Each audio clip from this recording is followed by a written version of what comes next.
14थि बोसोरारि जथुमा कार्बि आंलं जिल्ला बर' गामि बोराइ आफादनि थान्दै मेला जोबनानै थांबाय।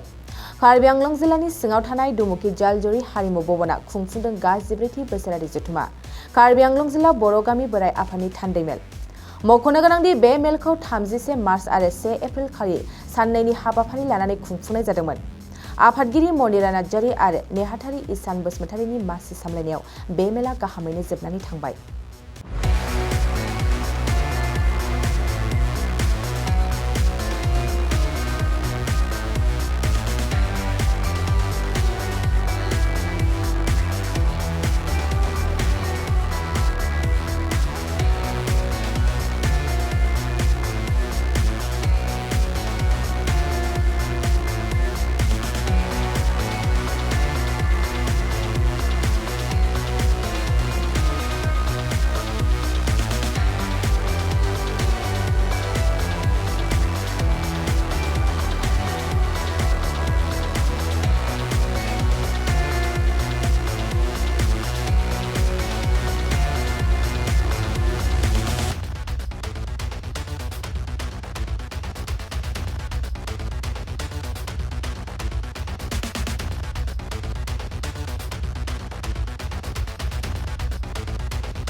बरपेटा रडनि मुरी बाजारनि बरपेटा पुलिस थानानि खोलाहा थानाय दावला हटेलनि साखाथियाव गोदानै R&D मेडिकेल मुंनि गोदानै गंसे देहा फाहामसालि खुलिदों।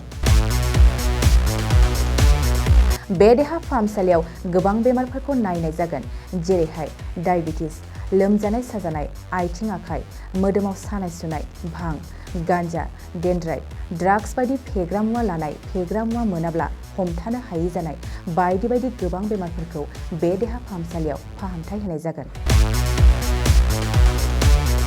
बे देहा फाहामसालियाव फाहामथाय होनो थाखाय गुवाहाटीनिफ्राय मोजां डक्टर फैगोन आरो बेयाव मुलिफोरखौ खम बेसेनावनो मोननो हागोन।